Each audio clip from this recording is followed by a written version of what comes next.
Thank you sir, आपने एक और दिन दिया। मैंने आपसे ये कहा था कि हमारी ऑडियंस, हमारे यूथ के लिए बहुत ये सारी नेशनल सिक्योरिटी इश्यूज़ जानना बहुत ज़रूरी है, शत्रुबोध के लिए बहुत इम्पोर्टेंट है ये। बट सर, लास्ट टाइम जब आपसे मैं मिला था और आज में बहुत सारी इवेंट्स चेंज हुई हैं। हाँ, हम भी उस दिन के बाद शायद नेक्स्ट डे हम चले गए थे विज़िट्स में।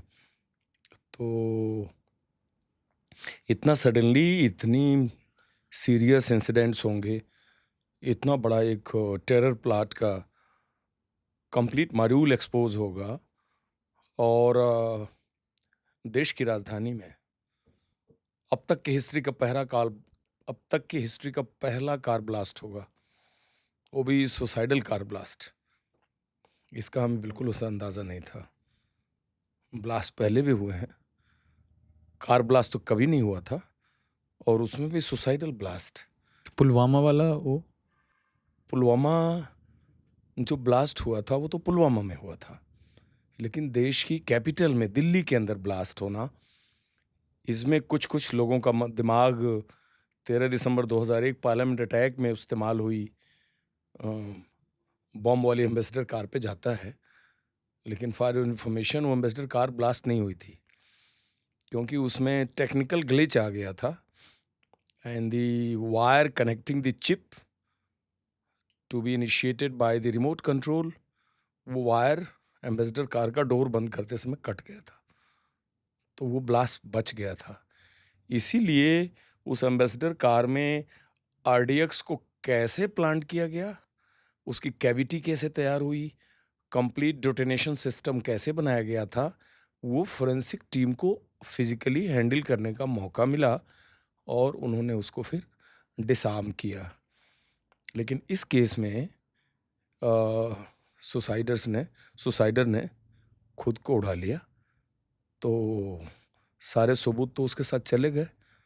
हाँ, डीएनए सैंपलिंग से और जो डिजिटल एविडेंस थे, जिसमें सर्वेलेंस एविडेंस थे, उसके आधार पे क्लियर हुआ कि बेसिकली ये डॉक्टर उमर नबी था जिसने खुद को ब्लास्ट किया। उस दिन की चर्चा में मैंने शायद आपको ये भी बताया था कि कश्मीर की हिस्ट्री में 1999-2000 के आसपास डीआईजी बीएसएफ बांडीपुर के कैंपस में पहला सुसाइड अटैक हुआ था और ये भी बताया था कि सन 2000 अप्रैल में 15 कोर हेडक्वार्टर चिनार कोर के ठीक सामने जी। British born Kashmiri national Bilal ने खुद को ब्लास्ट किया था और उसके ऑलमोस्ट बहुत लंबे अरसे बाद ब्लास्ट इससे पहले पुलवामा में भी किया आदिल अहमद डार ने, हुँ। वो भी पुलवामा का ही था,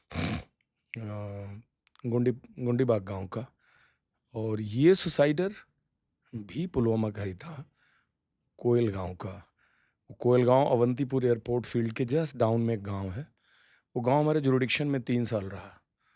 उस गांव को क्रॉस करते समय 2 बार ग्रेनेड अटैक हुआ था हम लोगों के ऊपर। एक बार हमारे 6 लोग इंजर्ड हुए थे।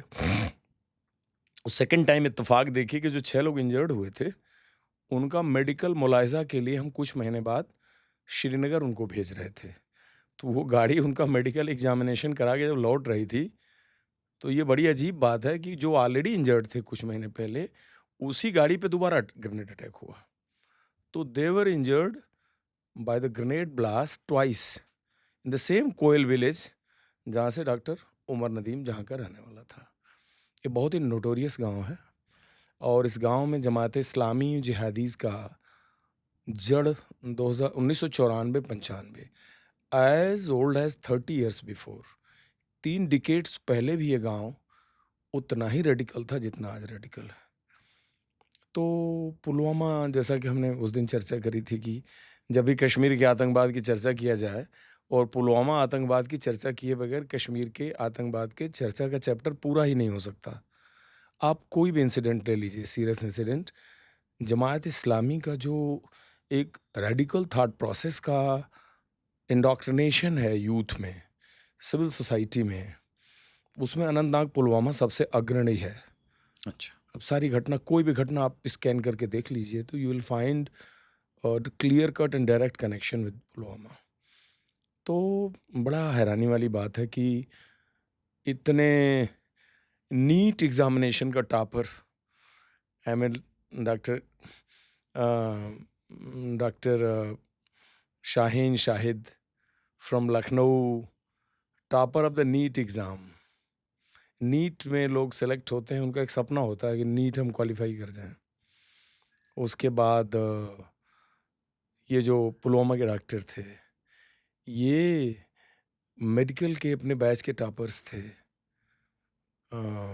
उसके बाद एमडी मेडिसिन की सीट लेना छोटा मोटा काम नहीं है, मेहनत लगती है। बहुत बड़ा काम है। ब्रिलियंट स्कॉलर ही साइंस चला पाता है, बायो साइंस। उसके बाद किसी का भारत के इतने बड़े पॉपुलेशन में मेडिकल पैरामीटर्स की सीट को ग्रैब करना, it's a matter of credit. Finally PG की सीट में एमडी ले लेना बहुत बड़ी बात है, वो भी सब गवर्नमेंट मेडिकल कॉलेज। सोचिए कि वो लड़का नंबर 1 था, टॉपर था, और जीएमसी श्रीनगर में उसको मेडिसिन की सीट मिली थी। जी। तो जीएमसी श्रीनगर में सीट पाना बहुत बड़ी बात है, government medical college. Government medical college. बाद में government medical college Anantnag, government hospital Anantnag में प्रैक्टिस करना। और जो जो डॉक्टर पहले पकड़ा गया था, सहारनपुर वाला, वो डॉक्टर भी मुजम्मिल, आई थिंक फर्स्ट नाम वही है। फर्स्ट नाम वही है। तो मुजम्मिल मुजम्मिल गनी करके। हाँ, मुजम्मिल भी जो सहारनपुर में प्रैक्टिस कर रहा था, वहाँ भी जो जानकारी आई है, उस लिहाज से he was most sought after doctor. यानी उसकी प्रैक्टिस इतनी ज़बरदस्त चलती थी, जो 4 लाख के पैकेज पे था, और उसकी ओपीडी में रजिस्ट्रेशन के लिए टाइम लेना पड़ता था लोगों को। वह आदमी एक ऐसे पाथ पे चला, अलकायदा, आइसिस, आइसिल के लोग, बोको हराम के लोग, हमास के लोग, जो सुसाइड बमिंग का एक अटैक का उनका तरीका है, इतने डीप रेडिकल पाथ पे चल के मतलब खुद को उड़ा लेना। अगर आप कंट्रडिक्शन देखिए कि एक मेडिकल प्रोफेशन जिसको कहते हैं बड़ा ही मुकद्दस, ये एक तरह से पेशा है जिसमें हर आदमी, कोई भी पेशेंट डॉक्टर के भरोसे अपने पूरी जिस्म, शरीर, आत्मा, होश बेहोशी सब डॉक्टर के ऊपर छोड़ देता है।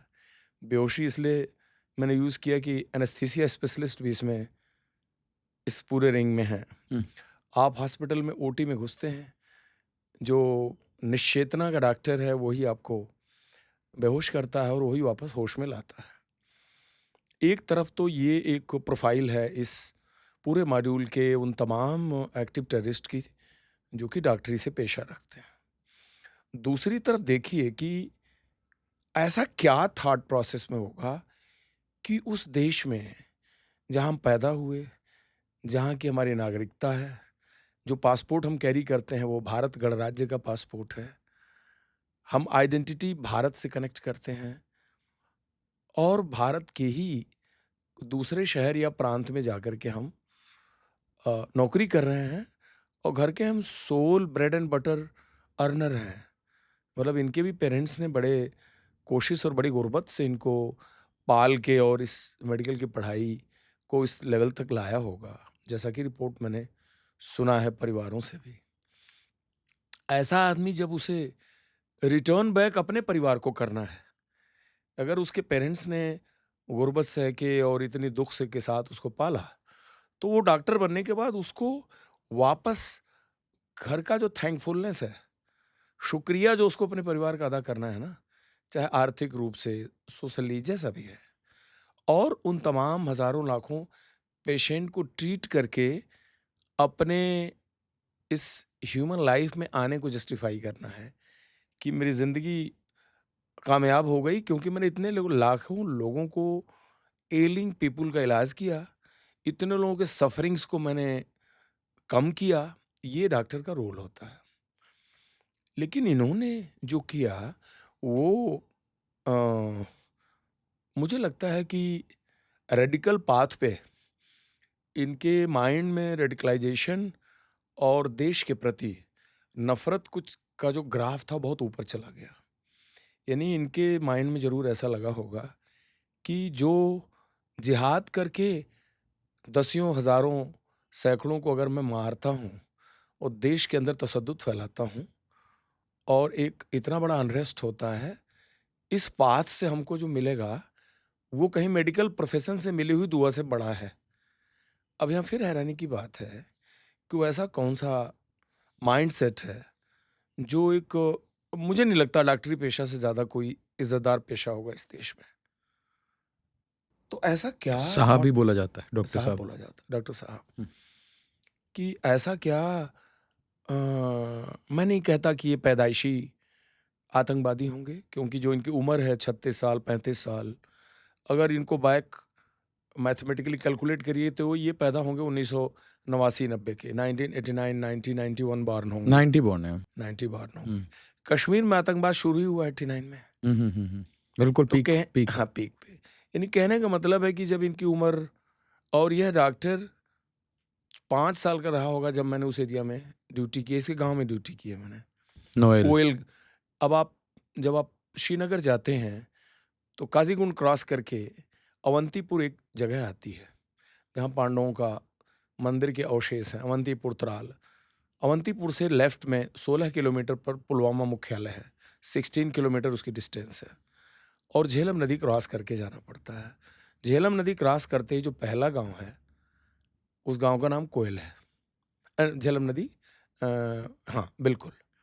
तो कोयल जो गाँव है, ये कोयल, पिंगलाना, रत्नीपुरा, लोजूरा, एक आपने इसके गाँव के बगल में एक दूसरा गाँव भी है ललिहार।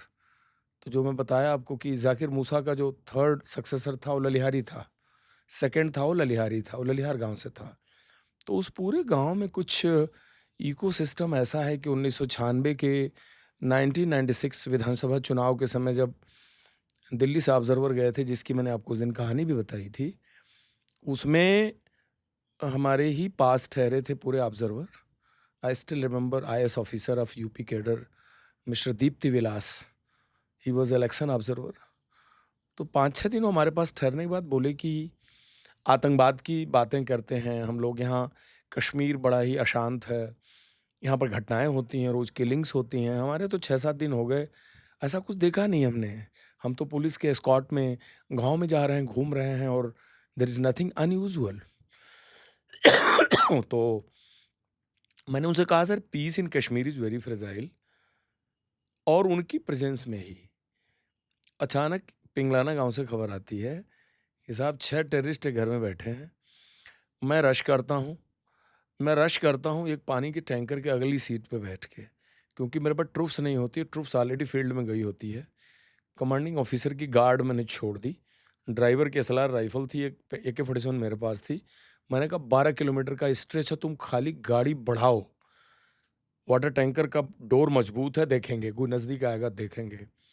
तो 6-7 किलोमीटर क्रॉस करने के बाद पिंगलाना गाँव रास्ते में पड़ता है। तो मैंने देखा इलेक्शन ऑब्जर्वर साहब को कि बिल्कुल रोड के किनारे गाड़ी खड़ा करके कुछ पब्लिक से ये गुफ्तगू कर रहे थे, और पुलिस की एस्कॉर्ट इनके आमने-सामने थी। उसी गाँव में 6 टेररिस्ट एक घर में बैठे थे, जिस गाँव के मुख्य सड़क पर ये खुद खड़े थे। इनको इस बात का जानकारी नहीं था। मैं उस गाँव को क्रॉस किया, अगले गाँव में जाके मैं कमांडो प्लेटून से लिंक अप हुआ।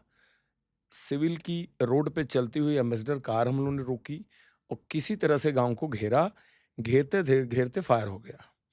फायर हो गया तो हमारे कमांडिंग ऑफिसर के बाएँ आँख में गोली लग गई और उनकी ऑप्टिकल नर्व डैमेज हो गई। Mister NKN Panikkar Keralite officer थे। उनको लाद के ड्राइवर गाँव से निकल ही रहा था, तो सेम गली में जब मैं घुसा तो मैंने कहा ये प्रीमेच्योर कैसे एनकाउंटर हो गया? कह रहा, सर आप उधर ट्रुप्स लेने गए थे, इस बीच में सीओ साहब अपनी एस्कॉर्ट लेके मौके पे पहुँच गए और जाते ही फायरिंग आ गई। ठीक है तुम निकलो। अब सीओ तो इंजर्ड हो गए, यानी बटालियन का सेनापति गोली लग गई। उस इनकाउंटर को हमने उस गाँव में हैंडल किया। शाम तक दिन डूबने से पहले हमने पूरे टेररिस्ट 5 टेररिस्ट मार दिए। धान के खेत में एक भांग के झुग्गी में छुपा था, उसको वहाँ मार दिए। उसके बदले हमारे एक हवलदार को जांघ में गोली लगी, महावीर को, वो भी बच गया। चिनार के पेड़ का आड़ ले करके हम लोगों ने वो इनकाउंटर फिनिश किया, क्योंकि हमें पता था अंधेरा हो जाएगा तो इनकाउंटर आगे बढ़ नहीं पाएगा। एक टेररिस्ट नाले में छुप गया। हमें 5 मारे, 5 बॉडी मिली, एक का हिसाब मिल नहीं रहा था और पाँचों की आइडेंटिटी निकली उसी कोयल गाँव से। इसी कोयल गांव के ही पूरे 6 टेररिस्ट थे। तो 1994, 95, 96 में इस गांव से आधा आधा दर्जन आर्म्ड टेररिस्ट उस एरिया में घूमते थे और हमारा बड़ा सक्सेसफुल ऑपरेशन रहा। जब वापस हम उस गांव से गुजरते थे तो दिल को ठंडक पहुंचती थी कि इसी सड़क के किनारे इनका नमाज जनाजा हुआ है और यहीं कहीं दफन होंगे। तो उस मिट्टी की जो उर्वरक क्षमता है ना, हम्म। उस पूरी एरिया की, हम्म। उसमें पता नहीं क्या है कि radical thought process, extreme ideas और फरवरी 2019 का जो सुसाइडर है, जो सीआरपी के 42 जवानों को शहीद किया, वो भी इसी ज़िले से है। ये सारे लोग भी उसी ज़िले से थे। तो ये नबी भी वहीं से था। नबी भी वहीं से था।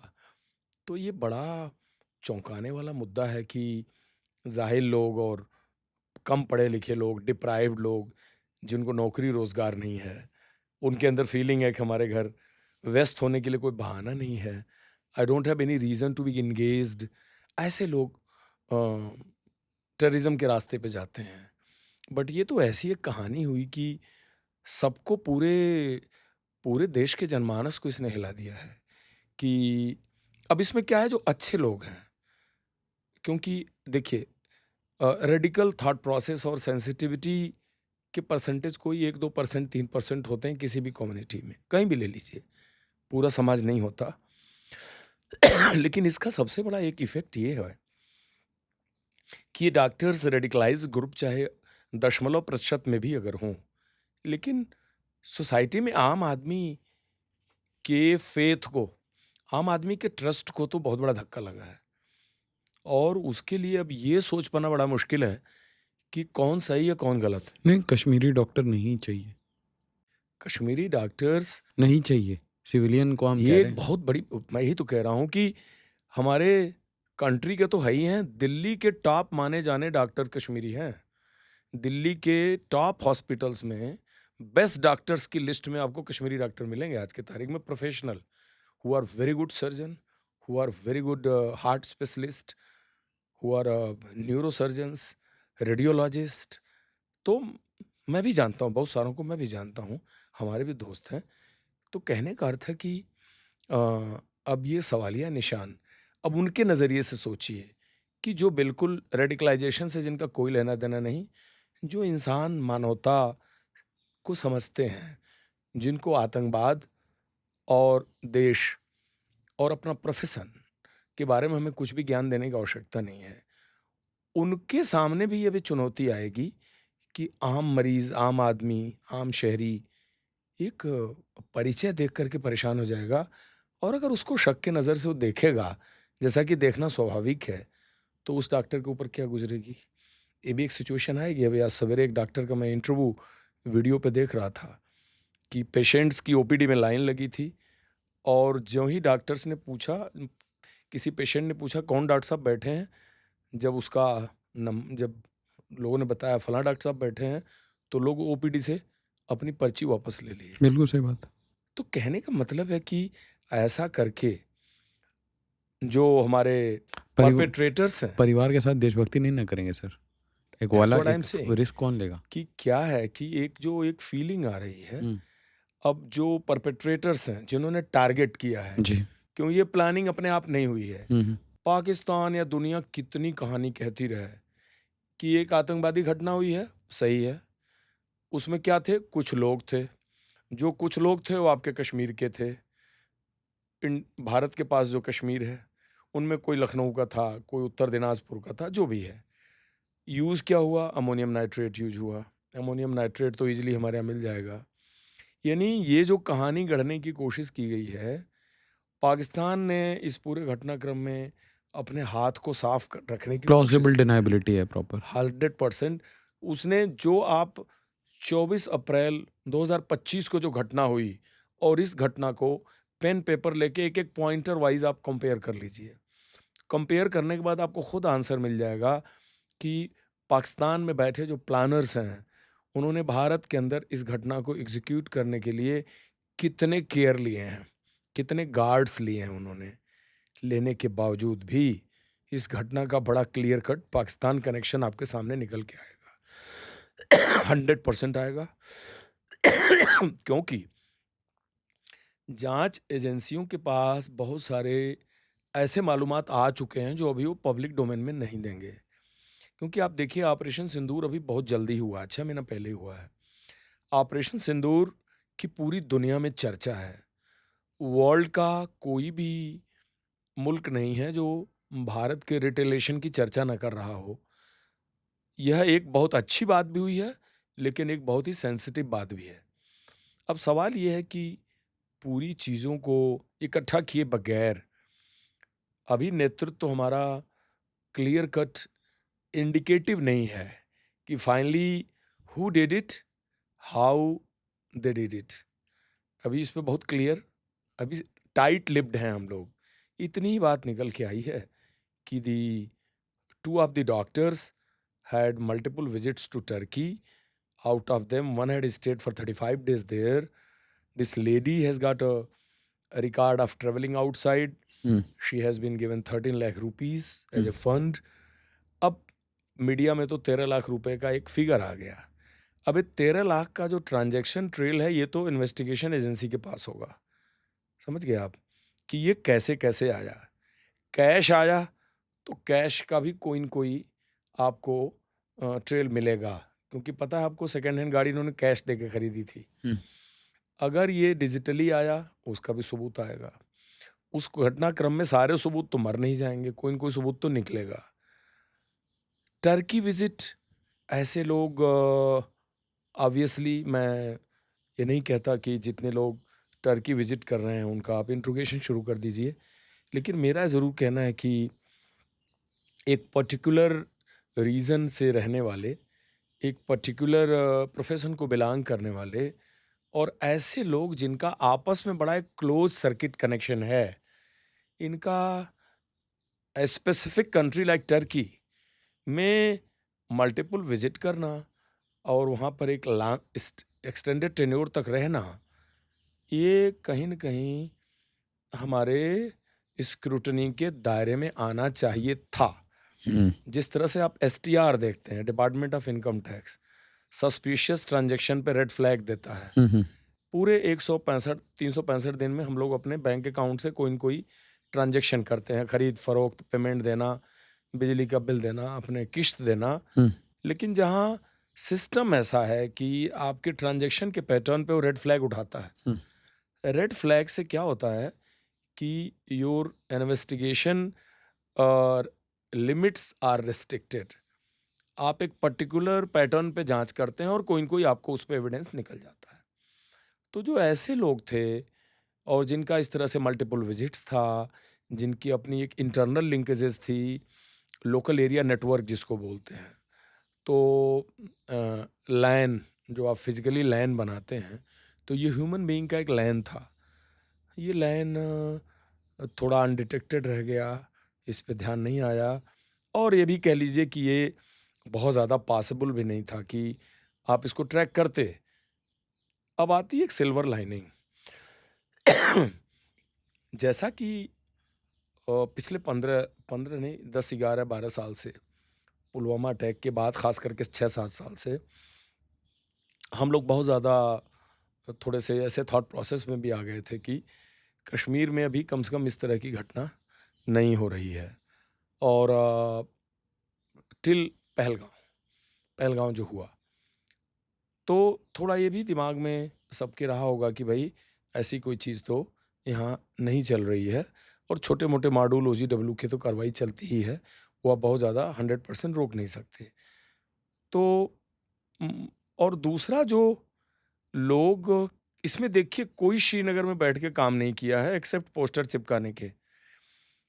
तो ऐसे एक ड्राई स्पेल में, इसको मैं ड्राई स्पेल बोलूँगा, इस ड्राई स्पेल में पुलिस स्टेशन नौगाँव के एक सब इंस्पेक्टर के नज़र में दीवार पे रात को जिहादी पोस्टर चिपकाए जाने पे उसका दिमाग गया, उसका माथा ठनका, उसने उसको परसू किया। क्योंकि मुझे सिमिलरली एक ऑपरेशन मैंने किया था 2002 में कश्मीर में, वो एग्ज़ैक्टली पोस्टर चिपकाने से ही शुरू हुआ था। कैसे? और वह operation it turn to be arrest of chief operational commander of JKFF, Jammu Kashmir freedom force. JKFF बहुत ही लेस नोन ऑर्गेनाइजेशन है और पाकिस्तान बेस्ड टेररिस्ट ऑर्गेनाइजेशन है, जिसका कि कश्मीर का भारत से सेपरेशन करने की एक बड़ी लॉन्ग टर्म स्ट्रेटजी है। यानी उसका जो टोटल स्ट्रेटजी है वो डेली बेसिस पे नहीं है कि कोई ग्रेनेड से आज 2 आदमी इंजर्ड कर दीजिए, किसी की पिस्टल शूटिंग कर दीजिए, AK-47 का स्टैंड आप फायर कर दीजिए। उसकी स्ट्रेटजी बहुत लॉन्ग टर्म है। तो वो टेररिस्ट गिरफ्तार हुआ एक मामूली सा पोस्टर चिपकाने की वारदात से। तो हम लोग देखिए कई बार ये बेसिक बेसिक चीज़ें जो सुबह से शाम तक सराउंडिंग्स में होती हैं। आज के तारीख में एआई ड्रिवन कार है। आप सीट पे बैठते हैं ना, तो कार सराउंडिंग चेक करती है और आपके स्क्रीन पे आता है। उस पे ये भी आता है कि चेकिंग सराउंडिंग, दाहिने दीवार तो नहीं है, बाएँ कोई कार तो नहीं खड़ी है, कोई आदमी पीछे तो नहीं आ रहा है। वो एआई आपको स्क्रीन पे इंडिकेशन देता है एंड ऑन ड्राइविंग सीट आप फिर गाड़ी को सही तरीके से चलाने का कॉल लेते हैं। इसी तरह से बेसिक पुलिसिंग में भी एक सराउंडिंग चेकिंग मानसिकता होती है और हर एक जिसने भी यूनिफॉर्म पहनी है उसे सराउंडिंग चेकिंग का एक दिमाग में फितूर चलते रहना चाहिए। आज मैं बैंक में गया था, तो हालांकि ये प्रवृत्ति जैसे मेरे दिमाग में मैं कभी भी चलता हूँ ना, गाड़ी के नंबर पर मेरा दिमाग चलता रहता, पता नहीं क्यों। क्योंकि कश्मीर का ऑपरेशनल थॉट प्रोसेस का शायद वो बचा खुचा दिमाग में हो। गाड़ी number, odd number, even number, इसका प्लस माइनस यानी गाड़ी के कैलकुलेशन में माइंड चलता है। दूसरा, आदमी के गेट पे आदमी कैसा दिख रहा है, कैसे चल रहा है। तो एक बैंक एम्प्लॉई लेडी थी, तो सीट से उठी, उन्होंने हमारा काम कर दिया और जाने लगी। देखा बायां पैर वो रगड़ के चल रही थी, तो मैं सोचा इनको फ्रैक्चर तो नहीं हुआ है या पैर इनका डिसेबल्ड कैटेगरी में तो नहीं है। मेरी नज़र पड़नी नहीं चाहिए थी, लेकिन एज ए ह्यूमन बीइंग मेरी नज़र पड़ गई, क्योंकि मेरे प्रवृत्ति में है कि आदमी दिखा मिला तो दिखता कैसा है या चल रहा है तो स्पेशल ऐसी क्या फीचर हैं इसके बॉडी में जो इसको बाकियों से अलग कर रहे हैं। तो this is the surrounding checking and these are certain basic intelligence indications in any area of our country, जिसको एक सिविल पुलिस इंटेलिजेंस एजेंसी जो भी डिप्लॉयड है उसके नज़र में ये चीज़ आनी चाहिए। सेम चीज़ इसमें हुई। नौगांव के उस सब इंस्पेक्टर ने इस बात को मार्क किया। 19 अक्टूबर को उनमें से वो एक एक पोस्टर उठा के लाया जिसमें जैश की तरफ से सिक्योरिटी फोर्सेज को धमकी दी गई थी। सीधा उसका अर्थ था कि मरने वालों के कॉफिन में तुम भी अपना नाम लिख लो। तो एक जगह मैंने देखा कि एक एक सज्जन बातचीत कर रहे थे कि कश्मीर की सिचुएशन में ये सब चीज़ें बड़ी कॉमन हैं। देखिए, सिचुएशन में ये चीज़ कॉमन होना अलग बात है। श्रीनगर शहर से गुजरिए आप, कोचिंग सेंटर के पोस्टर लगे हैं, अच्छे ट्विटर के पोस्टर लगे हैं, कॉमर्शियल एडवर्टाइजमेंट लगे हैं। इन सारे एड के बीच अगर जैश का एक थ्रेटनिंग पोस्टर लगा है तो वो कॉमन नहीं है, वो अनकॉमन है। हुँ, यानी that poster must draw attention of a basic person हुँ, कि भाई ये पोस्टर किसने चिपकाया। भाई पोस्टर छपा होगा ना, हुँ। पोस्टर कोई एलईडी पे तो चमक नहीं रहा है, हार्ड कागज पे छपा हुआ किसी ने पोस्टर है। कंप्यूटर पे काम किया होगा, प्रिंटिंग एग्जैक्टली, प्रेस। किसी ने उसका डिजाइन बनाया होगा, किसी ने उसकी भाषा लिखी होगी, तो भाई कौन लिख रहा है। मतलब किसके अंदर ये करेज है। करेज है कि जो पब्लिक डोमेन में पोस्टर चिपका रहा है आपके इस महीने में, नवंबर 2025 में, कि भाई कॉफिन में बंद होने के लिए तुम तैयार हो जाओ। 26/11 ये 24/11 उसने इसको बैक ट्रैक किया।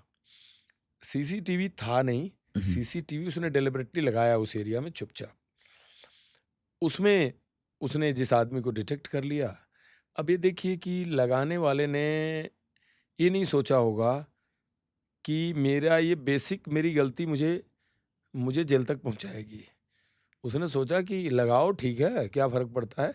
कई बार क्या होता है ना, कितनी भी होशियारी से ट्रेनिंग दीजिए, टेररिस्ट भी एबव द बोर्ड चले जाते हैं। वहाँ से उसने पहला तार पकड़ा और उस तार का कनेक्शन उसने उसने लोकल 7 लड़के गिरफ्तार किए।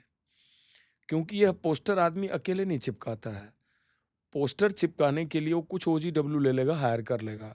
सर जेल में बहुत सारे रेड्स हुए थे, जम्मू कश्मीर हर जगह। वो जो रेड हुए थे उसी के फॉलो अप में हुए थे, क्योंकि अब मैं यही कह रहा हूँ कि इन्वेस्टिगेशन एजेंसी जेल की रेड्स को की डिटेल को भी हमारे आपके सामने खुलासा नहीं कुछ नहीं करेगी। बताया। कारण है कि जेल में मतलब मेरी तो जो जानकारी के हिसाब से जेल के इर्द गिर्द लॉरा सेट भी डिटेक्ट हुए हैं। लॉरा सेट का डिटेक्ट होना, अल्ट्रा सेट, ये क्या वायरलेस सेट का डिटेक्ट होना, ये ये क्या सब बड़ी चिंताजनक बात है। अभी तो ये ये क्या होता है? ये चाइनीज सेट है, अल्ट्रा सेट, हाँ। और this is most secured wireless communication. ओ भाई। जो टेररिस्ट, आपको पता है पहलगांव अटैक में उन्होंने अल्ट्रा सेट ही यूज़ किया था। अच्छा। हाँ, you can not detect, mobile तो नॉर्मल होता नहीं है, जीएसएम या इसके थ्रू आप कम्युनिकेट कर नहीं पाते हो, तो आप कोई भी मोबाइल के ट्रैक के लिए लगा दो कोई भी आप टेक्नोलॉजी लगा दो, आप उनको ट्रैक ही नहीं कर सकते हो क्या बात कर रहे हैं, क्योंकि इनक्रिप्टेड है टोटली। वो चाइना ने डिज़ाइन करके दिया हुआ पाकिस्तान को, दैट इज अल्ट्रा सेट। इसके बाद लॉरा सेट भी, LAURA, आप सर्च करिएगा, लॉरा सेट भी 2021-22 आई थिंक 22 में, हाँ 22, लेट 22 से 22 से शुरू हुआ है। इसीलिए आप देख रहे होंगे कि 2022-23 के दौरान जम्मू एरिया में इन्फिल्ट्रेट किए हुए, जैसा कि कहा जाता है कि स्पेशल फोर्सेज के भी वो लोग हो सकते हैं, रियासी वाले सर। रियासी वाला, वो आपके उधमपुर वाला, यहाँ वाला राजौरी वाला, सूरनकोट का ग्रुप, भद्रवा किश्तवाड़ का ग्रुप, शिवखोड़ी मंदिर पे अटैक वाला ग्रुप, इसके अलावा पैरा के 9 पैरा के साथ जिसका इनकाउंटर हुआ था वो ग्रुप, RR का ग्रुप, यानी जितने इनफेमस इनकाउंटर्स हुए, कुलगांव का इनकाउंटर, फिर आपका कोकरनाग का इनकाउंटर जिसमें डिप्टी एसपी हुमायूं शहीद हुए थे, आर्मी के कर्नल शहीद हुए थे, आर्मी के एक मेजर की शहादत हुई थी। इन सब में जो पाकिस्तानी टेररिस्ट ने कम्युनिकेशन डिवाइस यूज़ किया था, reportedly that is this secure communication. तो मेरी अनकन्फर्म न्यूज़ के हिसाब से जो मुझे इनपुट मिला है, इनपुट के हिसाब से लगता है कि यह सेट हमारे जम्मू कश्मीर के कई इलाके में ऑलरेडी हैं, और वो डिटेक्ट कब होंगे, कब पकड़े जाएंगे, क्योंकि उस पर सिक्योर कम्युनिकेशन हो रहा है। तो फिर तो ये सिक्योर, पॉलिटिशियंस भी रखते होंगे अल्ट्रासेट। अब मैं उसके बारे में तो नहीं बता पाऊंगा कि कहीं कोई ऐसा है जिसके पास एजेंसीज ये रखती होगा। हैं ये? एजेंसीज तो परेशान है उसको डिटेक्ट करने के लिए। नहीं मतलब हम्म। आपको भी जैसे सिक्योर कम्युनिकेशन करना हो। हम तो सिक्योर कम्युनिकेशन अपना करते ही हैं। ओके। मेरा पॉइंट है उनके कम्युनिकेशन नेटवर्क में घुसना, क्योंकि क्या होता था, मोबाइल से जब तक कम्युनिकेशन होता था, ईमेल के थ्रू होता था, इंटरनेट के थ्रू होता था। तो मतलब अल्ट्रासेट क्या फोन ही होता है, क्या होता है? अल्ट्रा सेट भी एक फोन का ही सेट है, मतलब फोन नाम जैसे ही अल्ट्रा दिखता सेट, है? फोन जैसा ही है वो। अच्छा। आप बैटरी चार्ज करके चलते रहिए, सेल्फ चार्जिंग भी है, सोलर नॉर्मल से फोन चार्ज, जैसा? नॉर्मल फोन है, अच्छा। बट उसको आप पकड़ नहीं सकते, डिटेक्ट नहीं कर सकते। तो और ये सैटेलाइट फोन नहीं होता, ये ना नॉर्मल? ये सैटेलाइट नहीं होता, ये नॉर्मल फोन है, सैटेलाइट नहीं है ये। आपके ही नेटवर्क को हमारे यूज। सैटेलाइट फ़ोन भी डिटेक्ट करने की हमारे पास कैपेसिटी है, मतलब सैटेलाइट फ़ोन का भी हम लोग डिकोडिंग कर लेते हैं। सैटेलाइट फ़ोन के भी लैटिट्यूड लॉन्गिट्यूड की डिटेल आ जाएगी, बट लॉरा सेट और अल्ट्रा सेट, इन दोनों पे अभी काफ़ी, मुझे उम्मीद है कि शायद इस साल क्रैक हो इसमें जाएगा कुछ सर, कामयाबी मिली होगी, ये भी और वो क्रैक। कामयाबी बाहर तो सिक्योरिटी फोर्सेज नहीं बोलेंगी, बट इस पर डेफिनेटली काम चल रहा था 2 साल से, and I am very sure कि उसमें कामयाब भी हुए होंगे। मैंने उस सेट देखा हुआ कहीं, क्रैक नहीं हुआ होगा तो सर इंपोर्ट कर लिया होगा, क्योंकि कुछ इजराइल तो तो किया करता है। होगा, कुछ तो कुछ इस पे हुआ होगा। वो चाइनीज मेक है दोनों, तो अगर चाइना ने बनाया तो इजराइल ने चाइना डिकोड ने किया बनाया होगा, 100%। तो क्योंकि ऐसी फिर हमास के पास जाएगा ना, मतलब मेरा वो जाएगा, वो अगर हमास के पास गया होगा तो फिर इजराइल मोसाड के पास जाएगा। काट होगा। और ये भी आप ध्यान रखिए कि ईस्टर्न यूरोप में जो आपके सर्वर्स लगे हैं, हम्म, ये सर्वर्स क्रिमिनल गैंग के लिए, जो जिनको क्रिमिनल गैंग्स यूज करता है, हम्म। इंटरनेशनल रैकेट्स यूज कर रहे हैं, जो आर्म स्मगलिंग से लेकर के और उसके बाद गैंग किलिंग के लेकर के, एनिमिटी को लेकर जो किलिंग्स हो रही हैं, नार्को टेररिज्म के लिए जो अपराध हो रहे हैं, इनके सर्वर को भी ये लोग यूज करते रहे हैं। और वन टाइम यूज सिम, यानी उनके दिए हुए इनक्रिप्शन मेथड को ये वन टाइम यूज करते हैं, फेंक देते हैं। तो ये ईस्टर्न यूरोपियन सर्वर का भी काफ़ी कुछ इस्तेमाल टेररिस्ट ऑर्गेनाइजेशन ने किया है, जिससे कि वो इंडियन एजेंसी के जांच के दायरे से बाहर रहें, उनके पकड़ में न आए। अब भारतीय जेलों में अभी मैं परेशान हूँ कि हमारी इतनी टेक्नोलॉजी है, हम एयरपोर्ट के अंदर घुसते हैं, मोबाइल को हम सर्च के अंदर डालते हैं, एक आम आदमी के तौर पे आप भी जाते होंगे, ट्रैवल करते हो तो निकाल के जेब से डालते हैं। इन जेलों में फ़ोन आ कहाँ से जाते हैं? इसमें how the phones are smuggled inside the jails, ख़ास करके Kot Balwal jail Jammu, Rangreth jail Srinagar, Ambala jail, जिन जेलों में टेररिस्ट काफ़ी मात्रा में बंद हैं। तो जेल के अंदर जेल की एंट्री तो एक होती है, 2 एंट्री होगी, 3 एंट्री होगी। ऐसे-ऐसे टेक्नोलॉजी आ गई है आज की तारीख में कि एंट्री पॉइंट पे आप 100% सैनिटाइज़ कर सकते हैं। You can 100% sterilize the entry if somebody is entering a premises with some set which is not authorized. It can be caught, बड़ी easily डिटेक्ट हो जाता है। ये डिटेक्ट करने की हम कोशिश कर रहे हैं कि नहीं, मेरी उम्मीद है कर रहे होंगे। कर रहे हैं तो ये चीज़ कैसे बच जाती है, ये एक चिंता का विषय है कि कहीं न कहीं इसमें पिलफरेज है, कहीं-कहीं कोई न कोई कंप्रोमाइज़्ड है पूरे सिस्टम में। जो कि ये फ़ोन को अंदर तक ले जाता है, क्योंकि फाइनली सारे कनेक्शन, जितने हाई प्रोफाइल टेरर कनेक्शंस हैं, जितने ग्लोबल नेटवर्क हैं टेररिस्ट के एंड क्रिमिनल्स के, हुँ, जिसको कहते हैं गैंग वार, हुँ, इनका जेल से ऑपरेशन होना बहुत बड़ी चिंता का विषय है। बहुत बढ़िया। और जेल एक जुडिशियल कस्टडी का सेंटर है, हुँ, जो कि न्यायपालिका के तहत उसकी पूरी निगरानी होती है, उसके एग्जीक्यूटिव स्टाफ डिटेल हैं, उसका एक पर्टिकुलर टाइप का सिक्योरिटी सिस्टम है, इतनी ऊंची वॉल है, इतने सर्वेलेंस इक्विपमेंट हैं, बावजूद इसके भी हाउ इट इज़ हैपनिंग, ये तो प्लग करने की ज़रूरत है, क्योंकि फ़ोन बहुत डेंजरस है। पता नहीं, मुझे लगता है कि जिस खतरे की तरफ ये जा रहा है, ये 2-4 साल बाद हम सब लोगों के पास फ़ोन रहेगा भी कि नहीं? I have got a doubt कि ऐसी सिचुएशन सर सिक्योरिटी की फ़ोन एक चैलेंज लेके टिकिंग नहीं। टाइम बॉम्ब बन गया ना, मतलब कभी। बहुत बड़ा, हाँ, बहुत बड़ा, बहुत बड़ा ये it is a, um, decentralized. डिस ये बड़ी चिंता की बात है कि जेलों से भी इसकी जाँच चल रही है, वहाँ रैकेट फँसे हुए हैं इसके, पूरे सिस्टम को कौन चला रहा है? ये बड़ा नेशनल सिक्योरिटी के लिए बड़ा सवाल है। तो ये बात तो पुलिस स्टेशन नौगाँव ने शुरू की, उन्होंने इस कहानी को आगे बढ़ाया और जे.एन.के पुलिस ने तो कमाल का काम किया, मुझे नहीं लगता। और मैं आपसे बता रहा हूँ, यही चीज़ ना, इसी सीरियसनेस की चीज़ किसी और स्टेट में होती, तो ज़्यादा चांस था ये पूरा का पूरा मॉड्यूल स्लिप कर जाता। उमर नबी का स्लिप करना तो एक इत्तेफ़ाक है देखिए। हुँ, उसको देखिए, अगर हम डिस्कशन में फेलियर भी बोल सकते हैं, हुँ, मुझे आप कहेंगे तो मैं कहूँगा कि वो उमर नबी जो 10 तारीख को स्लिप करके और वो लाल अपने रेड फोर्ट एरिया में गया, हुँ। वो पॉसिबल था स्लिप होना। ये स्लिप पॉसिबल हो सकता है। थ्योरेटिकली बड़ा आसान है कहना कि कदम-कदम पे सीसीटीवी है, कैमरा है, बूम बैरियर है। हम आप पूरे दिल्ली घूम रहे हैं, आप देखते हैं कि हर जगह जिस हर गाड़ी जगह देखते वो हैं, ठीक आँखें है देख कि लेते हैं। ऐसे नहीं हो पाता कि पॉसिबली वो तो जो बट सर वो गाड़ी से थोड़ी ना निकलते जनरली ऐसे लोग, नहीं मतलब। निकलते कहाँ, ठीक है। और आज के तारीख में तो आप व्हाइट कोट पहन लीजिए और स्टेथोस्कोप कान में लगा लीजिए, तो वैसे भी नमस्कार मार के पुलिस वाला कहेगा, डॉक्टर साहब जाइए, जाइए, सॉरी मैं आपको फालतू रोक रखा था। इमरजेंसी है। डॉक्टर ही कह देगा, वो डॉक्टर को देख के नमस्कार कर लेता है। आप देखते हैं ना कई बार पेशे का, अब एडवोकेट के कपड़े में आप हैं, जज हैं, पुलिस अफ़सर हैं, आप टाई कोट पहने हैं, थोड़ा स्मार्टली ड्रेस्ड अप हैं, आई कार्ड है, तो आप भी स्मार्टली निकल जाते हैं पुलिस को बोल के। बिल्कुल, पुलिस वाला इतना फेथ तो कर ही लेता है, बोलता है ठीक है यार आगे जाओ। बिल्कुल। उसको क्या पता है कि he is himself a human bomb, that is very difficult. Sir Delhi blast में पाकिस्तान का डायरेक्ट नाम नहीं आया, बट तुर्की का नाम आया, एक उकासा नाम का ऑपरेटिव। दुबई विज़िट दुबई भी विज़िट किए हैं। उसके बाद इनका बांग्लादेश में सैफुल्ला सैफ करके है।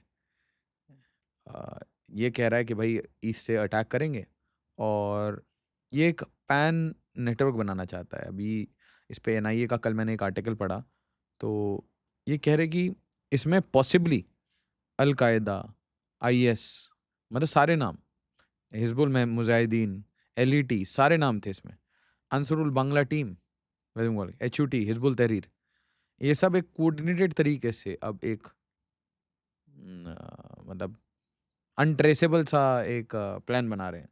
उसके बाद ये जो यूनिवर्सिटी थी, अल फलाह, जनरल पांडे बैठे थे तो उन्होंने मुझे एक बड़ी क्यूरियस बात बताई। उन्होंने कहा about this Delhi blast only कि कोइंसिडेंटली 1990s में जब सारे स्कूल्स को जला दिया गया था, तो अल फलाल के नाम पे वहाँ पे स्कूल्स बड़े आ गए थे कश्मीर में, स्कूल्स और यूनिवर्सिटीज़। कोइंसिडेंस है, सेम ऑर्गेनाइजेशन है, बट नाम एकदम सेम था, अल फलाह। अच्छा, ये यूनिवर्सिटी का कहना है और इनके लोगों ने कहा है कि भाई इनको मिडल ईस्ट से काफ़ी अच्छा पैसा आता है, डोनेशन। फिर सर बांग्लादेश वाली जो कहानी बता रहा था, उसका मुर्शिदाबाद से कनेक्शन है कि मुर्शिदाबाद से इनका एक नोटोरियस आदमी जो कि एक्सप्लोसिव एक्सपर्ट है, वो एक सेफ हाउस में आता है और वहाँ से फिर इंडिया में दूसरी जगह गया है। बांग्लादेश का एक और जगह नाम आ रहा है कि भाई ये जो सामान पहुँचाने का, कुछ-कुछ सामान पहुँचाया गया है क्रॉस बॉर्डर, वो बांग्लादेश और नेपाल को यूज़ करके गया है। सर ये बहुत ज़्यादा नहीं हो गया? पूरा खिचड़ी सा लग रहा है। देखिए, बहुत मतलब आई विल टेल यू। एक मतलब ये समझ नहीं आ रहा आज, मतलब व्यूअर्स भी यही कह रहे हैं कि ब्रह्मोस किस पे मारना है? That is the clear confusion, plausible deniability. देखिए, आपके जो सवाल हैं उसका सबसे लास्ट पार्ट को मैं पहले रिप्लाई करने की कोशिश करता हूँ। ठीक है सर। सबसे पहला बात है कि आप आप बहुत ज़्यादा एक्सटेंडेड बॉर्डर से घिरे हुए हैं। जी। आपकी आपके बॉर्डर्स बहुत ज़्यादा हैं। हुँ। अगर 3200 किलोमीटर प्लस बॉर्डर पाकिस्तान के साथ है, तो 4100 किलोमीटर प्लस बॉर्डर बांग्लादेश के साथ।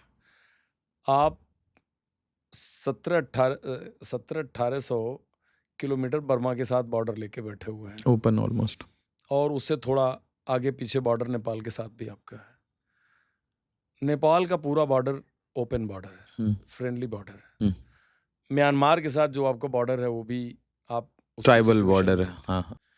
हमारी सबसे चुस्ती और सबसे दुरुस्ती 3200 किलोमीटर पे ही रहती है। पाकिस्तान पे। वो 3200 किलोमीटर पे भी अगर सिचुएशन देखें तो ज्योग्राफिकली और फिजिकली आप ह्यूमन चेन भी बना लेना, तो भी आप ह्यूमन चेन के बाद भी अगर आप कोई एक एफिडेविट दे दिया जाए कि भाई कोई क्रॉस नहीं कर सकता, तो you can not put a signature. Tunnel डाल के कर रहे हैं ना वो। हाँ। अंडर हाँ। सरफेस टनलिंग हो रही है, हाँ।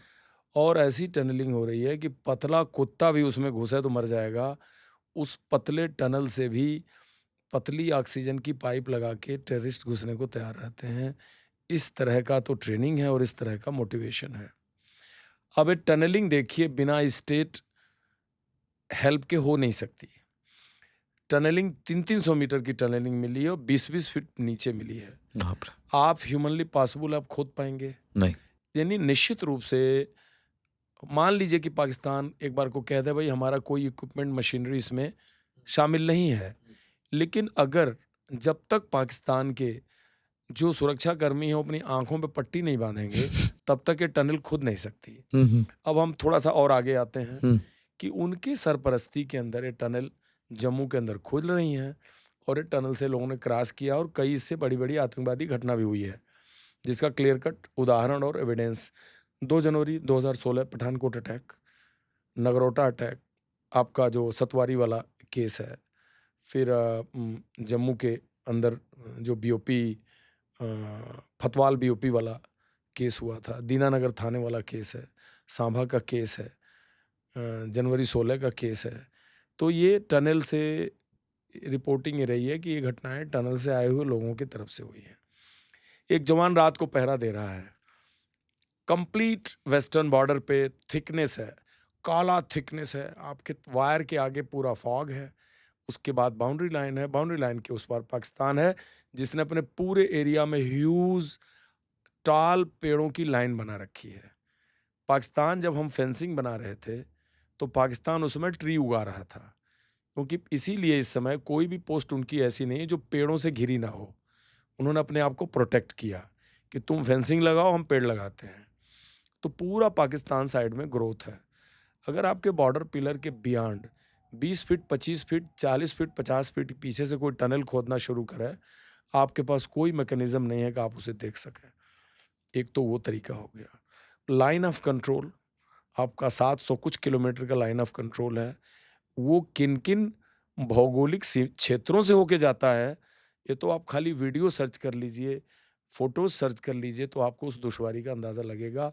सो we have got a very tough border on the western frontier.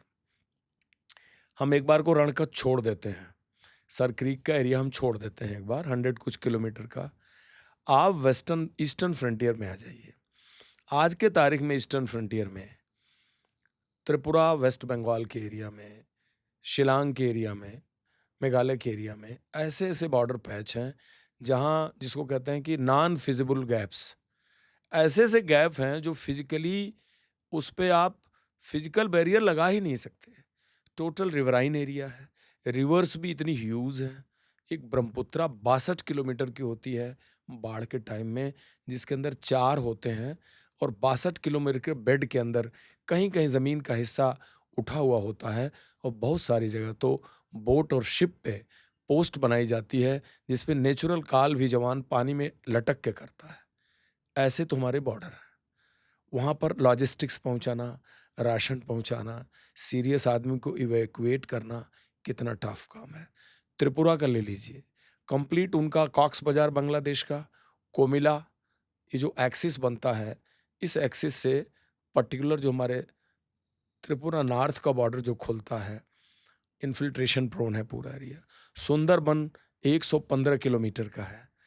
115 kilometre Sundarban में 71 किलोमीटर सिर्फ एक कंपनी देखती है और 71 किलोमीटर कंप्लीट पानी है। एक कंपनी का जवान 71 किलोमीटर को सर्वेलेंस करता है। 71 तो जवान नहीं होते होंगे कंपनी में। आप सोचिए कितना टफ है, एक एंड से दूसरा एंड दिखाई नहीं देता। और कोई कहे कि वहाँ से इन्फिल्ट्रेशन ज़ीरो है, हम मान लेते हैं एक बार को ज़ीरो होगा, लेकिन हमें लगता है कि पॉसिबल है। हुँ, ये सब नेशनल सिक्योरिटी में गैप्स हैं, जो हमारे लैंड बॉर्डर के गैप्स हैं। हुँ, हुँ। मुझे लगता है कि इस पे सरकार, गृह मंत्रालय, बॉर्डर मैनेजमेंट डिवीज़न डेफ़िनिटली उन्होंने इस चीज़ का नोटिस उनके पास होगा, उस पे काम भी कर रहे होंगे। सुंदरबन एरिया 1 बटालियन या 1 बटालियन के लिए देने योग्य है। इतना बड़ा एरिया है 115 किलोमीटर। मतलब जिसके अंदर नदी नाला का कोई गिनती नहीं है और वहाँ की नदी भी ओशन है। नदी ओशन है, समुद्र है नदी। वो नॉर्मल नदी नहीं है उत्तर भारत की। तो समुद्र एंड टू एंड पानी नहीं, पानी, पानी है। हुँ, हुँ, हुँ, हुँ। कोई भी चीज़ उसमें कामयाब नहीं है। कम्युनिकेशन सिस्टम उसके अंदर नहीं है। हुँ, आप आपका लोकल एरिया नेटवर्क वहाँ पर काम नहीं करता। ऐसे क्षेत्र में आपको हुँ। 4200 किलोमीटर बांग्लादेश बॉर्डर के अगेंस्ट आपको प्रोटेक्ट करना है। और इस समय बांग्लादेश में हो क्या रहा है? बांग्लादेश में रिजीम चेंज हो गई। ऑलमोस्ट 1.5 साल हो गए। रिजीम चेंज के होने के बाद सबसे बड़ा तो आज का वर्डिक्ट है कि बांग्लादेश आर्म्स ट्रिब्यूनल ने शेख हसीना को गिल्टी करार दिया है और मुझे लगता है फांसी की सज़ा वो डिक्लेयर करेंगे। हुँ, कहने का अर्थ है कि आईएसआई चीफ ने अभी ढाका विजिट किया है। हुँ। पूरे जमात बांग्लादेश के अंदर विड्थ विड्थ एंड लेंथ लगी हुई है लोगों को रेडिकलाइज करने के लिए। जितने असेट वो बांग्लादेश के अंदर तैयार कर रहे हैं, वो असेट किसके खिलाफ यूज होंगे? बंगाल की खाड़ी में जाएंगे क्या? वो असेट लैंड लॉक कंट्री जिसने बनाई हुई है, भारत के तीनों तरफ, हुँ, नॉर्थ, ईस्ट, वेस्ट, हुँ, तीनों तरफ भारत के अंदर ही वो जिहादी जाने हैं। हुँ। जमायतीज वहाँ बहुत मेहनत से काम कर रहे हैं। आईएसआई के करीब 4000 प्लस आईएसआई के जो ऑपरेटिव्स हैं, वो गांव 4000 हजार, गांव, तालुका और ब्लॉक सिर्फ़ लेवल पे 4000 4000 पूरे बांग्लादेश के अंदर फैले हैं। उनका काम है गांव, तालुका, तहसील, ब्लॉक लेवल पे लोगों को। बंगाली हैं या ये सब पाकिस्तान से आए हुए हैं। तो सब क्लियरली पाकिस्तान से। तो इन्होंने कुछ लोगों को वहाँ रेडिकलाइज जमायत इस्लामी ने दिए हुए हैं। कुछ ट्रेन हो करके जो लोग हैं पाकिस्तान से हैं, वेस्ट पाकिस्तान जो है। तो ये लोग वहाँ पर बैठकर बराबर मेहनत करके रेडिकलाइजेशन कर रहे हैं, जिसमें माइनॉरिटी की किलिंग आपको सब पता ही है। 1500 से ज़्यादा लोग माइनॉरिटी की किलिंग हो चुकी है, क्लिनजिंग हो रही है, धीरे-धीरे हिंदू आबादी ख़त्म हो रही है। किसी की हिम्मत नहीं है अदर दैन मुस्लिम कम्युनिटी की जो बांग्लादेश के अंदर सेफ महसूस करें। उसके बाद शेख हसीना की जो पार्टी है, वो पार्टी इस समय साइलेंट बैठी हुई है। उनका सपोर्ट बेस है, लेकिन वो लोग खुल के सामने बोलने को आज की तारीख में तैयार नहीं है, क्योंकि उनका नेता निर्वासित है, देश के बाहर है। इलेक्शंस अगले साल होने के चांसेस हैं। इनकी पार्टी को अवामी लीग को उन्होंने गैर कानूनी डिक्लेयर कर दिया और वहाँ पर बीएनपी बांग्लादेश नेशनलिस्ट पार्टी, जमायत और इसके अलावा जो स्टूडेंट्स की पार्टी को कौन लीड करेगा? यूनुस ही लीड करेंगे, जो उनके एडवाइज़र हैं इस समय at the helm of affair. तो बांग्लादेश के अंदर जो पॉलिटिकल इंस्टेबिलिटी के बीच पाकिस्तान ने इनरोड बनाया है और जमायतीज़ को एक गोल्डन अपॉर्चुनिटी मिली हुई है कंप्लीट गेम प्लान को भारत के खिलाफ चेंज करने का। ये हमारे लिए वेस्टर्न बॉर्डर से भी ज़्यादा चैलेंजिंग सिचुएशन हमको बांग्लादेश से आने वाली है। कहने का अर्थ ये नहीं है कि बांग्लादेश कोई मिलिटरली हमारे पर ऑफेंसिव करके भारत का नुकसान पहुंचाएगा, लेकिन जितने बयान आए हैं जिसमें उन्होंने चिकन नेक के बारे में बयान दिया है, लैंड लॉक उन्होंने भारत के 7 स्टेट को बोला है। सी दी फनी पार्ट। और अभी और अभी व्यापार पे भी आप देख रहे हैं क्या सिचुएशन चल रही है। तो कहने का मतलब कि एक कंफ्यूज्ड आर्मी जो कि रिजीम चेंज से परेशान है, लीडरशिप अलग अलग फाड़ में बटी हुई है, अवामी लीग गैर आर्मी में कानूनी भी फैक्शन हो रखे हैं सब आर्मी जगह। फैक्शन हो रखे हैं, डिवाइडेड आर्मी। और वहाँ पर गेम खेल रहा है अमेरिका यूनुस के हाथ में। चाइना का ऑलरेडी उसके ऊपर आशीर्वाद है। तो कुल मिला जुला के जो 4200 किलोमीटर का भारत के साथ लैंड बॉर्डर है वो भारत के सुरक्षा के लिए बहुत बड़ा चिंता है। और हम लोग कहीं न कहीं वेस्टर्न बॉर्डर की ज़्यादा चर्चा करते हैं। जब भी कोई बात होगी जेएनके पर बहुत चर्चा होती है, लेकिन Nepal vulnerable, we are equally vulnerable on Nepal border, क्योंकि ये सारे कंट्री के थ्रू भारत में आना आसान है। और नेपाल के अंदर जो तराई बेल्ट में बोलूं सर कुछ? नेपाल जी, दो ब्रिटिश सिटीजन पाकिस्तानी मूल के पकड़े गए हैं बहराइच। तो नेपाल तो सर एकदम फेवरेट एरिया है काम करके बाहर निकलो या एंट्री करने के लिए। मणिपुर तक गए हैं लोग नेपाल से आप एंट्री ये क्यों भूल जा रहे हैं? IC 814 की पूरी कॉन्स्पिरेसी काठमांडू से रची गई थी। आप ये भी ध्यान रखिए कि इंडियन मुजाहिदीन के जितने मॉड्यूल थे, इंडियन मुजाहिदीन के जो भटकल ग्रुप, यासीन भटकल कहाँ से पकड़ा गया था? पोखरा से पकड़ा गया था। करीम टुंडा कहाँ से पकड़ा गया था? नेपाल से पकड़ा गया था। संसुई मस्जिद में रेड हुई थी, इतना बड़ा वेपन का जखीरा निकला था।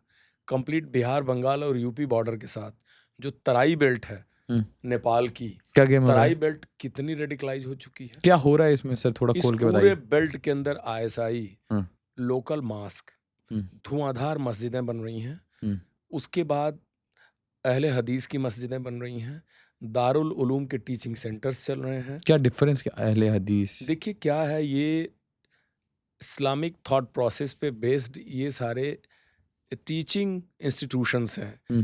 जैसे मस्जिद तो आपको पता ही है, उनके इबादत और प्रेयर का स्थान है। सब सारे धर्म का होता है, इस्लामिक कम्युनिटी में भी है। लेकिन एक तो होता है मस्जिद का बनना, एक है mask are mushrooming. Mask are mushrooming हाँ यानी दिन रात मास्क बन रहे हैं। आप मास्क क्यों कह रहे हैं? मैं इतनी मस्जिदें बन रही हैं बेतहाशा, कहाँ से पैसा आ रहा है भाई? कहाँ से फंडिंग पर हो कैपिटा रही है नहीं, बट अचानक कुछ से नहीं है। क्या हर एक आदमी के लिए एक मस्जिद चाहिए नमाज पढ़ने के लिए? मतलब इतनी ज़्यादा आपको प्रेयर प्लेसेस चाहिए, इसके साथ दरसगाह हैं। फिर आप जो तबलीगी जमात ने अपने सेंटर्स खोले हुए हैं, जगह जगह जा कर के लोग तकरीर करते हैं। एक गांव से उठे 2 दिन रहे, फिर अगले गांव में चले गए तकरीर करने। यानी Islamic education, Islamic ideology, Islamic thought process को पढ़ाने और प्रोपोगेट करने के साथ साथ ये जनमानस को एक हार्ड कोर रेडिकल आदमी बना रहे हैं, जो ना तो नेशनलिस्ट है, धर्म के बाद बाकी सब कुछ उसके लिए है। वो जिस कंट्री का सिटीजन है, उस सिटीजनशिप भी उसके लिए नंबर 2 पे है, अगर आदमी इतना रेडिकल थॉट को प्रैक्टिस करता है। सो सबके, हमारे संविधान के हिसाब से भी धार्मिक स्वतंत्रता का अधिकार है, लेकिन धार्मिक स्वतंत्रता जब राष्ट्रीयता को क्लैश करने लगे, ऐसे पॉइंट पे टच करने लगे, तो निश्चित रूप से एक वो सही समय है जिस पे सोचना चाहिए, सोचना पड़ेगा कि दोनों के बीच हम क्या चुनें और दोनों के बीच बैलेंस हम कैसे बिठाएं। तो पूरा नेपाल का बेल्ट रेडिकलाइज हो रखा है। एंट्री आपकी फ्रेंडली कंट्री है, कोई फिजिकल बैरियर नहीं है नेपाल के साथ, सिर्फ बॉर्डर पिलर है पहचान के लिए। सशस्त्र सीमा बल एक सेंट्रल ऑर्गेनाइजेशन है जो कि उस बॉर्डर को प्रोटेक्ट करता है। लेकिन एक पड़ोसी मुल्क की जो रिलेशनशिप है भारत के साथ, उसके बैकग्राउंड में नेपाल बॉर्डर को आप फिजिकली पाकिस्तान बॉर्डर के जैसा कर नहीं सकते। उस बॉर्डर का भी रेडिकल और टेरर ऑर्गेनाइजेशन ने बहुत दुरुपयोग किया है, बहुत उसको मिसयूज़ किया है। अब उधर से आपका म्यांमार बॉर्डर है, वो भी हमारे लिए बहुत ही चिंता का विषय है। थोड़ा बहुत म्यांमार बॉर्डर पे अभी इम्प्रूवमेंट हुए हैं, लेकिन मुझे लगता है जहाँ जितनी ये बात सही है कि चप्पे-चप्पे को आप फिजिकल बैरियर नहीं बना सकते, उतनी ही ये बात भी सही है कि हम गैप्स भी नहीं छोड़ सकते। हुँ। अगर आप गैप्स छोड़ेंगे, तो वो गैप्स एक्सप्लॉइट होगा। तो ये सारे लोग घूम-घूम के हमारे कंट्री में आएँगे और जैश का चीफ जो है मालदा बंगाल से ही घुसा था। नेपाल बॉर्डर से जितने इन्फिल्ट्रेशन हुए सब आपको पता है। कश्मीरी टेररिस्ट, कश्मीर में काम करने वाले बहुत सारे टेरर ऑर्गेनाइजेशन के चीफ नेपाल बॉर्डर से गए थे कश्मीर। नेपाल से उतरे भैरवा से, गोरखपुर ट्रेन में बैठे, जम्मू चले गए, जम्मू से उतरे टाटा सूमो में श्रीनगर चले गए। बड़ा आसान रूट है। तो कहने का मतलब है कि हमें एक-एक ये बड़ा एक कॉम्प्रिहेंसिव सब्जेक्ट है। सिंपल ये नहीं है कि कोई यूनिफ़ॉर्म है, किसी पे राइफ़ल है, एक पिलर है, कोई आ रहा है, किसी ने बम फोड़ दिया, it's not like this.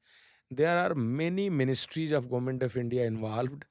They have got a very clear cut role to to to plug the gaps in the security, maybe a physical security, maybe a electronic security, data security, verification, passport, visa, foreign trips, educational institution, their forensic investigation, software pattern of studying the people, radical people, police station से लेकर top तक। आप जितनी मस्जिदें बनी हैं सबके इमाम होंगे। जब आप एक गांव है, मान लीजिए 4 मस्जिद होगी, 4 इमाम होंगे, 8 इमाम होंगे। एक-एक गांव का डेटा, इमाम लोगों का डेटा, क्लर्जी का डेटा, जो तकरीर करने के लिए 3 महीने, 6 महीने में आएँगे, बड़ी-बड़ी सेमिनरीज़ के अंदर उनकी मीटिंग्स होती हैं। कौन लोग आ रहे हैं? Who are they? What is their background? उनका ट्रैवल डिटेल्स क्या है? किन-किन लोगों से मिले? उसमें ज़रूर कोई न कोई बात उभर के आएगी कि ये पॉइंट तो साधारण है, ये पॉइंट असाधारण है। ये हमारे लिए जाँच का एरिया होना चाहिए। तो ये एक पूरा गड्ढम-गड्ढ हो रखा है। अब आप जैसे मुर्शिदाबाद बोल रहे हैं, तो मुर्शिदाबाद तो पहले से नोटोरियस है। मैं तो अभी बंगाल विज़िट करके आया। आने वाले 30 साल में कुछ एरिया ऐसा है, जिस एरिया में एक भी हिंदू कम्युनिटी का आदमी नहीं बचेगा।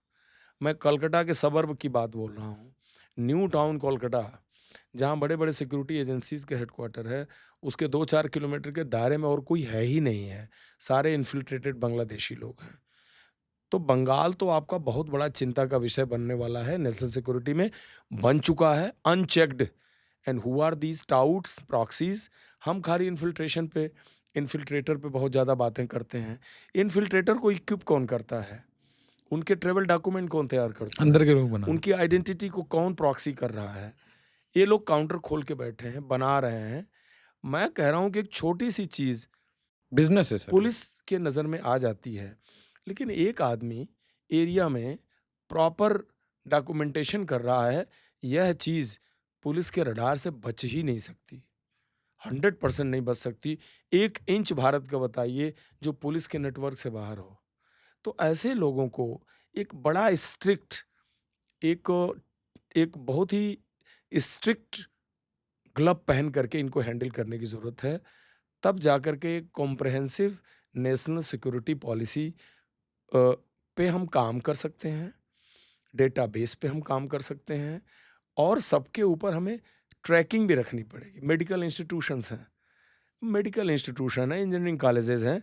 आज के तारीख में आप दिल्ली एनसीआर के सारे कॉलेजेस का डेटा गवर्नमेंट ऑफ इंडिया के ही किसी इंस्टीट्यूशन, किसी डिपार्टमेंट से ले लीजिए।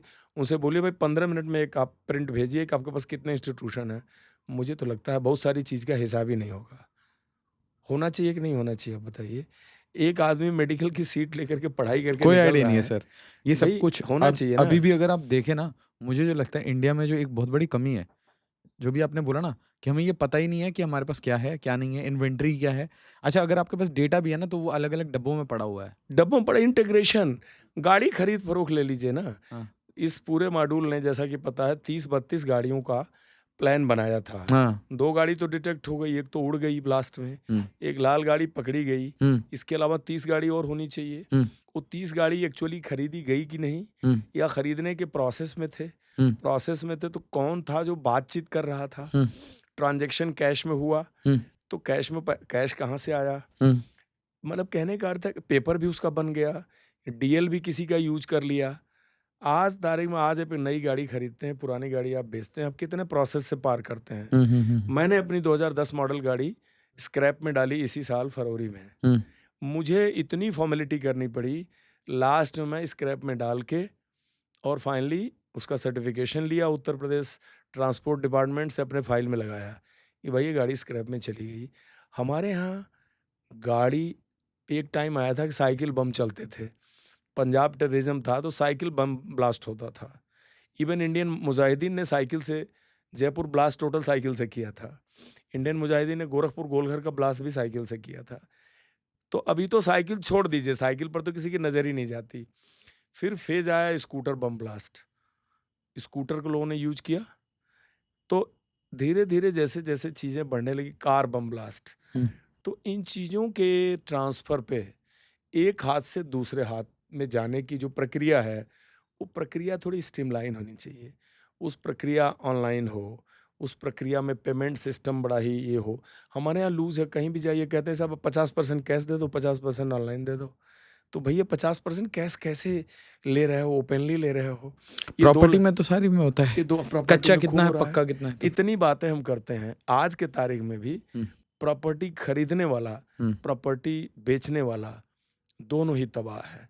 मतलब दुःख जब होता कैश है, कैश जब और कि एक ईमानदार आदमी को अपना व्हाइट पैसा ब्लैक में कन्वर्ट करके हुँ, प्रॉपर्टी खरीदनी पड़ती है, बिल्कुल सही। क्योंकि अगर वो ऐसा ना करे तो ले ही नहीं सकता। रियल एस्टेट है, मैं तो कह रहा हूँ कि रियल एस्टेट पर जिस दिन सरकार अपनी लगाम टाइट कर दे, मैं मान लूँगा, और सबसे आसान है करना इसमें। मैं मान लूँगा कि ठीक है, आप बहुत ज़्यादा चिंतित हैं इन चीज़ों को लेके, आपको वाक़ई में चिंता है। सर, ये जो आप बोल रहे थे ना कि ये गाड़ी-वाड़ी खरीद रहे हैं, तो ये तो सर मतलब आपका एक भी अगर आईडी फ्लैग्ड है, तो आईडी तो आपस में लिंक्ड है। हुँ। आपका एक भी आईडी फ्लैग्ड है, तो आप कोई भी हरकत कर रहे हैं, नेचुरल सी बात है, you are under observation. Observation, आपका तुरंत आपका वो सस्पिशियस एक्टिविटी वो फ्लैग कर देगा। ऐसे-ऐसे सॉफ्टवेयर आ गए हैं हाँ, बहुत मतलब ये कि वो एआई आपको काम बता करता देगा। रहेगा कि एआई भाई काम करता रहेगा, भैया इन-इन चीज़ों पर आप ट्रैक करो। अब एक थैंक यू दीजिए कि ये जितना ट्रैवल किया बदरपुर बॉर्डर से लेकर के लाल किला के पार्किंग तक, तो सारे सीसीटीवी काम करते रहे, हर जगह आपकी इसकी फ़ोटो निकल के आ गई।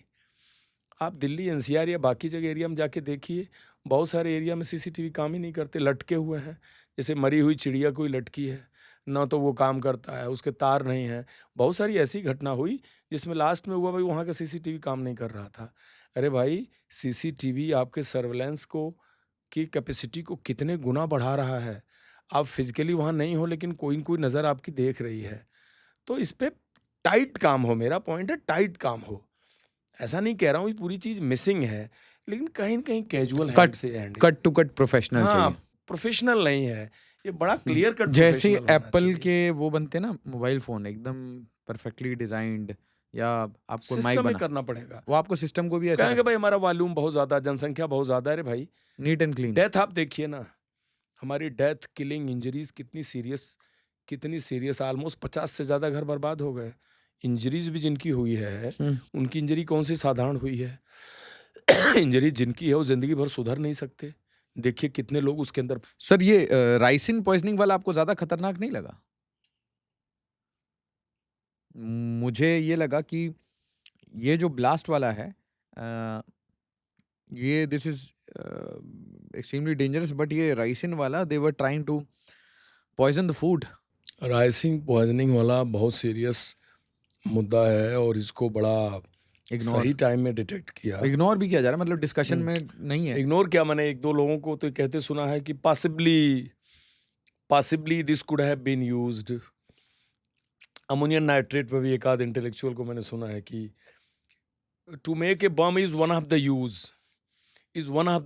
ओ भाई! मैंने आज ही सुन रहा था कि this is one of the use that it could have been used ऐसे। Could अरे have भाई been. It is used. Could have been. 2 blast तो हो गए भाई, अभी कितने ब्लास्ट वाइट वॉशिंग चल रही है आजकल से और ट्विटर कितने पे। डेथ के बाद आप मानेंगे कि अमोनियम नाइट्रेट किस पर्पज के लिए था।